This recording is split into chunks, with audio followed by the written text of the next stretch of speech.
Welcome to burning issue. 4 దశాబ్దాలకు పైగా రాజకీయ చదరంగం, ఎన్నో ఎత్తులు మరెన్నో పై ఎత్తులు, గెలుపోటముల సుడిగుండంలో ఎప్పుడూ ఒక అడుగు ముందే ఉండే పసుపు దళం ఇది. పులి పడుకున్న వేటే అన్న సామెతను నిజం చేస్తూ ప్రతిసారి ఫీనిక్స్ పక్షిలా బౌన్స్ బ్యాక్ అవుతూ సరికొత్త ట్రెండ్ సెట్టర్గా నిలవడం ఈ పార్టీకే చెల్లింది. ఆత్మగౌరవంతో మొదలైన అడుగు నేడు ఆత్మవిశ్వాసంతో జాతీయ స్థాయికి ఎలా చేరింది? అసలు ఈ మహానాడు వేదికగా జరగబోతున్న అద్భుతం ఏంటి? కింది స్థాయి క్యాడర్ నరనరాల్లో హై వోల్టేజ్ ఎనర్జీ నింపుతున్న ఆ బిగ్ స్క్రీన్ ప్లే వెనుక ఉన్న అసలు రహస్యం ఏంటో ఇప్పుడు విశ్లేషిద్దాం.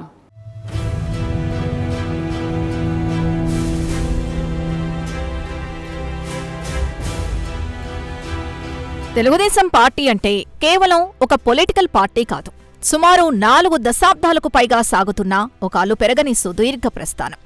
ఏటా పసుపు శ్రేణుల్లో కొత్త ఎనర్జీ నింపే అతిపెద్ద పండుగ ఈ మహానాడు. ఎన్టీఆర్ ఆత్మగౌరవ నినాదంతో మొదలైన ఈ జర్నీ దశాబ్దాలుగా ప్రజల ఆకాంక్షలకు ప్రతిరూపంగా ఎలా నిలబడిందో ఈ మహానాడు ప్రస్థానం పర్ఫెక్ట్గా స్పష్టమైన సంకేతాలిస్తోంది. కేవలం గత స్మృతులను నెమరువేసుకునే వేడుకగానే కాకుండా ఫ్యూచర్ విజన్ను, టార్గెట్స్ను నిర్దేశించే ఒక పవర్ఫుల్ ప్లాట్ఫామ్గా ఇది నిలుస్తోంది. ఒక రీజనల్ పార్టీ నేషనల్ లెవెల్లో తన ఇంపాక్ట్ ఎలా చూపగలదో ఈ వేదిక ఎప్పటికప్పుడు నిరూపిస్తూనే వస్తోంది. కింది స్థాయి క్యాడర్ను ఎలక్షన్ మోడ్లోకి తీసుకురావడంలో దీని పాత్ర ఎంతో కీలకం.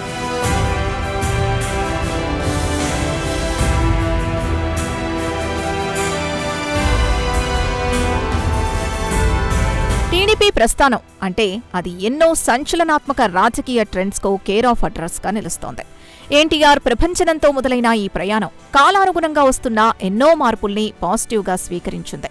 కేవలం ఎమోషన్ ఆధారిత రాజకీయాల నుంచి ప్రాక్టికల్ పాలిటిక్స్ వైపు పార్టీ అడుగులు వేయడం ఒక బిగ్ టర్నింగ్ పాయింట్. సమాజంలో వస్తున్న మార్పుల్ని వెంటనే క్యాచ్ చేస్తూ యూత్ని అట్రాక్ట్ చేసేలా పార్టీ స్ట్రక్చర్లో ఎప్పటికప్పుడు సరికొత్తదనం తీసుకొచ్చారు. టెక్నాలజీని, డేటా అనలిటిక్స్ను పాలిటిక్స్లో వాడటం బహుశా టీడీపీలోనే మొదలైందని రాజకీయ పండితులు విశ్లేషిస్తున్నారు. ఈ అడాప్టబిలిటీ ఆ పార్టీని ఇన్నేళ్లపాటు ప్రజల్లో ఒక బలమైన స్ట్రాంగ్ ఫోర్స్గా నిలబెట్టిందని ఖచ్చితంగా చెప్పొచ్చు.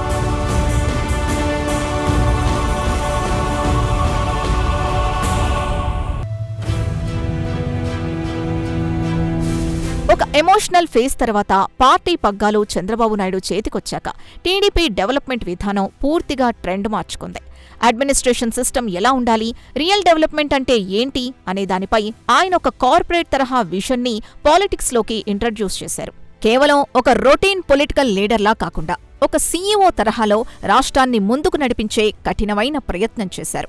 వెల్ఫేర్ స్కీమ్స్తో పాటు సంపద సృష్టిస్తేనే రాష్ట్రం సర్వైవ్ అవుతుందనే డైనమిక్ ఫిలాసఫీని ఆయన గట్టిగా నమ్మారు. ఈ లాంగ్ టర్మ్ విజన్ కారణంగానే ఏపీ ప్రగతికి ఒక స్పష్టమైన బ్లూ ప్రింట్ దొరికింది. ఎకనామిక్ రీఫార్మ్స్ను ముందుండి నడిపించిన ప్రో యాక్టివ్ నేతగా ఆయన తనకంటూ ఒక చెరగని మార్క్ క్రియేట్ చేసుకున్నారు.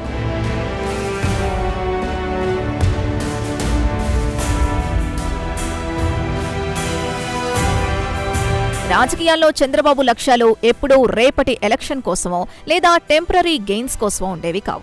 ఒక 10 ఏళ్ళు, 20 ఏళ్ల తర్వాత మన సొసైటీ ఎలా ఉండాలి, చదువుకున్న యువతకు ఎలాంటి బెస్ట్ జాబ్ ఆపర్చునిటీస్ రావాలి అనే దానిపైనే ఆయన ఫోకస్ అంతా ఉంటుంది. ముఖ్యంగా నాలెడ్జ్ ఎకానమీని బిల్డ్ చేయడం ద్వారా ఏపీ ప్రగతి రేఖను పూర్తిగా మార్చవచ్చని ఆయన బలంగా విశ్వసించారు. మౌలిక సదుపాయాల కల్పన, ఇరిగేషన్ ప్రాజెక్టులు, భారీ ఇండస్ట్రియల్ కారిడార్లు, ఇలా ప్రతి సెక్టార్ను గ్లోబల్ స్టాండర్డ్స్కు తీసుకెళ్లాలనే ఆయన ఆరాటం ఈ క్రమంలో మనకు స్పష్టంగా అర్థమవుతుంది. పాలిటిక్స్లో డెవలప్మెంట్ ఎజెండాను ఒక మెయిన్ స్ట్రీమ్ సబ్జెక్టుగా, ఒక పాపులర్ డిమాండ్గా మార్చిన క్రెడిట్ 100% ఆయనదే అనాలి.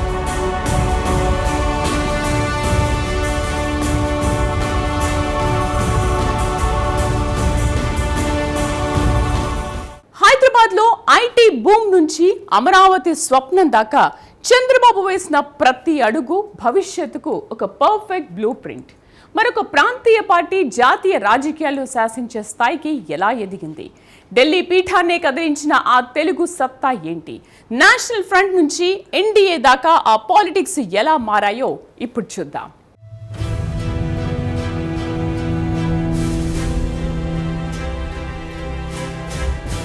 ఒక పాలకుడి మిషన్కు లైవ్ ఎగ్జాంపుల్ కావాలంటే హైదరాబాద్ నుంచి అమరావతి వరకు చంద్రబాబు వేసిన ఆ ప్రత్యేక ముద్రే నిదర్శనం. ఆ రోజుల్లోనే రాబోయే ఐటీ బూమ్ని ముందుగానే పసిగట్టి అడ్వాన్స్డ్గా సైబరాబాదును నిర్మించి గ్లోబల్ మ్యాప్లో హైదరాబాద్ని టాప్ పొజిషన్లో నిలబెట్టారు. మైక్రోసాఫ్ట్ లాంటి దిగ్గజ ఎంఎన్సీ కంపెనీలను స్వయంగా రప్పించి ఒక స్ట్రాంగ్ ఎకోసిస్టమ్ క్రియేట్ చేశారు. ఇక రాష్ట్ర విభజన తర్వాత జీరో నుంచి మొదలైన ఏపీకి అమరావతి రూపంలో ఒక వరల్డ్ క్లాస్ క్యాపిటల్ సిటీని డిజైన్ చేసి సాహసం చేశారు. ఒక విషనరీ లీడర్ మాత్రమే ఇలాంటి లాంగ్ టర్మ్ ఇన్వెస్ట్మెంట్స్ చేయగలరని, భవిష్యత్ తరాలకు ఒక ఐకానిక్ సిటీని అందించాలన్న ఆయన డ్రీమ్ ఈ రెండు నగరాల ప్లానింగ్లో చాలా స్పష్టంగా కనిపిస్తోంది.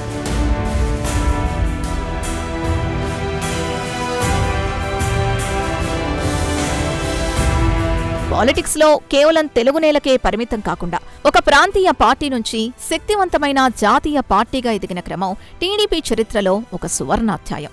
ఢిల్లీ పీఠాన్ని శాసించే స్థాయికి ఒక రీజనల్ పార్టీ ఎదుగుతుందని, రాజకీయ సమీకరణాల్ని మార్చేస్తుందని బహుశా ఎవరూ ఊహించుండరు.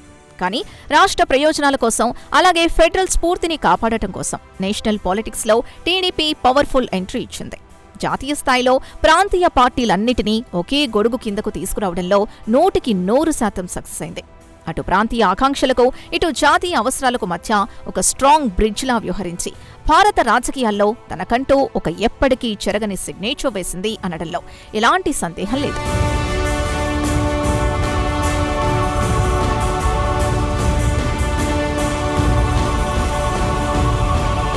నేటి జనరేషన్కు జాతీయ రాజకీయాల్లో టీడీపీ ముద్ర గురించి మాట్లాడుకుంటే అది కేవలం ఒక సపోర్టింగ్ రోల్ మాత్రమే కాదు, ఏకంగా సెంట్రల్ గవర్నమెంట్ని నడిపించే డైరెక్షన్ డిపార్ట్మెంట్ అని చెప్పాలి. కీస్ టు ది పవర్ అన్నట్లుగా జాతీయ స్థాయిలో ఎన్నోసార్లు కింగ్ మేకర్గా, పవర్ బ్రోకర్గా నిలిచింది. దేశంలో సంకీర్ణ రాజకీయాలకు ఒక ఖచ్చితమైన షేప్, స్టెబిలిటీ తీసుకొచ్చిన పార్టీగా టీడీపీకి గొప్ప పేరుంది. ప్రాంతీయ పార్టీలకు ఢిల్లీలో సరైన వాయిస్ లేని టైంలో ఆ గ్యాప్ని ఫిల్ చేసి ప్రత్యామ్నాయ రాజకీయాలకు ఒక సాలిడ్ ప్లాట్ఫామ్ క్రియేట్ చేసింది. ప్రధానమంత్రుల్ని ఎంపిక చేయడంలో, దేశ విధానాల్ని మార్చడంలో ఒక స్టేట్ పార్టీ ఇంత కీ రోల్ ప్లే చేయడం ఇండియన్ పొలిటికల్ హిస్టరీలోనే ఒక రేర్ ఫీట్.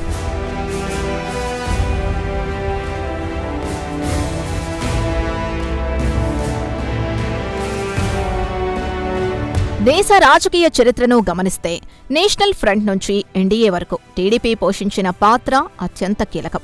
ఒకవైపు ఎన్టీఆర్ నేషనల్ ఫ్రంట్ చైర్మన్గా జాతీయ రాజకీయాల్ని మలుపు తిప్పుతాయి.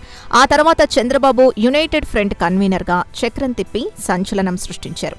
అనంతరం వాజ్పేయి నేతృత్వంలోని ఎన్డీఏ ప్రభుత్వంలోనూ అత్యంత కీలక భాగస్వామిగా ఉండి బయట నుంచే మద్దతిస్తూ రాష్ట్రానికి భారీగా ఫండ్స్, హైవే ప్రాజెక్టులు తీసుకురాగలిగారు.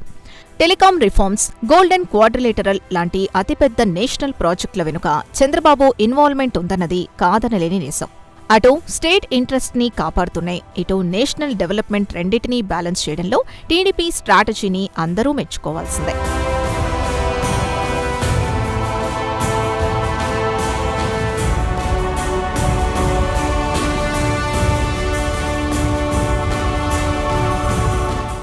ఢిల్లీలో చక్రం తిప్పినా, గల్లీలో క్యాడర్ను కంటికి రెప్పలా కాపాడుకున్నా అది కేవలం ఈ పసుపు దండుకే సాధ్యమైంది. మహానాడు తీర్మానాలు ఇప్పుడు రాష్ట్ర రాజకీయాల్లో కొత్త ప్రకంపనలు సృష్టిస్తున్నాయి. అసలు ఈ యాక్షన్ ప్లాన్ ఏంటి? మారుతున్న ట్రెండ్స్కు తగ్గట్టుగా కొత్త జనరేషన్ను పార్టీ ఎలా అట్రాక్ట్ చేస్తోంది? ఎలక్షన్ మోడ్లోకి వెళ్తున్న టీడీపీ మాస్టర్ ప్లాన్ ఏంటో ఇప్పుడు విశ్లేషిద్దాం.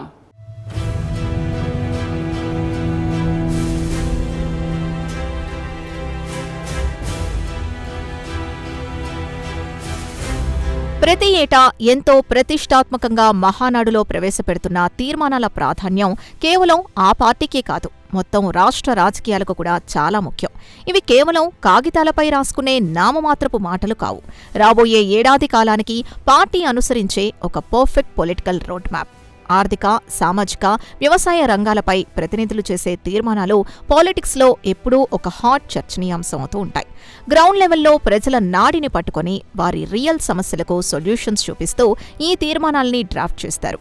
అధికారపక్ష వైఫల్యాల్ని ఎండగడుతూనే తాము పవర్లోకొస్తే ఏం చేస్తామన్నది ఈ రిజల్యూషన్స్ ద్వారా జనాల్లోకి బలంగా తీసుకెళ్లే ప్రయత్నం జరుగుతోంది.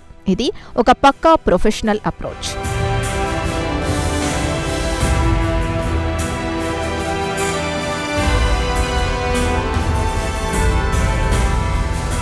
ప్రస్తుత కాంప్లెక్స్ రాజకీయ పరిణామాల నేపథ్యంలో ఈ మహానాడు ప్రస్థానం మరింత స్పెషల్గా నిలుస్తోంది. మారుతున్న ట్రెండ్స్ కి అనుగుణంగా యూత్ ని పొలిటికల్ లీడర్స్ గా ఎంకరేజ్ చేయడం, కొత్త నాయకత్వాన్ని బలమైన పునాదులతో బిల్డ్ చేయడంపై పార్టీ ఫోకస్ బాగా పెంచారు. ఎప్పుడూ లేని విధంగా social media campaigns, digital out reach ద్వారా జనాలకు డైరెక్ట్ గా కనెక్ట్ అవుతున్నారు. రాష్ట్రం ఎదుర్కొంటున్న ప్రస్తుత ఆర్థిక, సామాజిక సవాళ్లను ఎలా సమర్థవంతంగా ఎదుర్కోవాలో స్పష్టమైన యాక్షన్ ప్లాన్తో ముందుకు వెళ్తున్నారు. పసుపు శ్రేణుల్లో ఒక కొత్త ఫైటింగ్ స్పిరిట్ ని రగిలించి రాబోయే ఎలక్షన్స్ కోసం ఒక గ్రాండ్ విన్నింగ్ స్ట్రాటజీని ఎలా ఎగ్జిక్యూట్ చేయబోతున్నారో ఇక్కడి అగ్రెసివ్ వాతావరణం చూస్తే ఇట్టే అర్థమవుతోంది.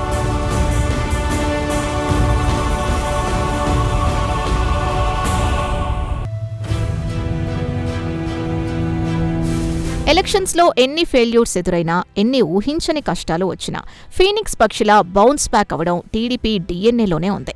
ఒక బలమైన డెడికేటెడ్ క్యాడర్ బేస్, పకడ్బందీ సంస్థాగత నిర్మాణం ఉండటమే ఈ అసాధారణ రెసిలియన్స్కు ప్రధాన కారణం.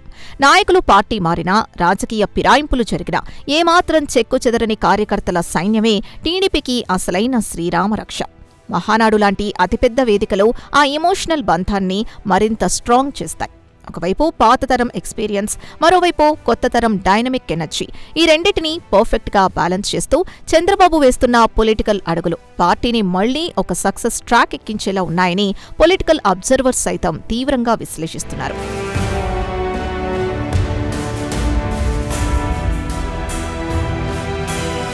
ఫైనల్గా చూస్తే తెలుగుదేశం పార్టీ ప్రస్థానం పొలిటికల్ సైన్స్లో ఒక ఎవర్ గ్రీన్ సబ్జెక్ట్.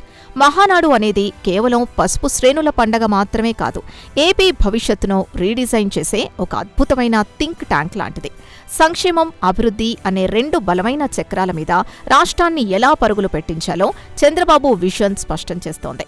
4 దశాబ్దాల క్రితం ఎన్టీఆర్ రగిలించిన ఆత్మగౌరవ జ్వాల నేడు ఆత్మవిశ్వాసంగా మారి ఏపీ ప్రగతికి ఒక పర్ఫెక్ట్ దిక్సూచిలా నిలుస్తోంది. గతం తాలూకు అనుభవాల నుంచి పాఠాలు నేర్చుకుంటూ ఫ్యూచర్ వైపు ఎంతో కాన్ఫిడెంట్గా అడుగులు వేస్తున్న టీడీపీ జర్నీ రాబోయే రోజుల్లో ఎలాంటి రాజకీయ సంచలనాలు సృష్టిస్తుందో అనేది ఇప్పుడు నేషనల్ వైడ్గా అందరికీ ఆసక్తికరంగా మారింది.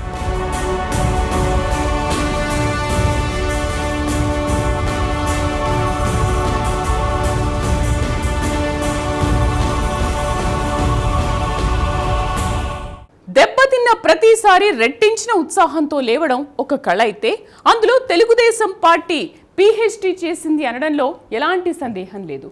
మహానాడు అనేది కేవలం పసుపు శ్రేణుల వేడుక కాదు, ఒక రాష్ట్ర భవిష్యత్తును డిసైడ్ చేసే పొలిటికల్ దిక్సూచి. కాలం ఎప్పుడూ ఒకేలా ఉండదు, కానీ విజన్ ఉన్న నాయకుడు కాలాన్నే శాసిస్తాడు అనడానికి ఇదే బెస్ట్ ఎగ్జాంపుల్. గతం నుంచి గుణపాఠం, రేపటిపై నమ్మకంతో ముందుకు సాగుతున్న ఈ ప్రస్థానం మున్ముందు ఇంకెన్ని రాజకీయ సంచలనాలు నమోదు చేస్తుందో వేచి చూడాల్సిందే.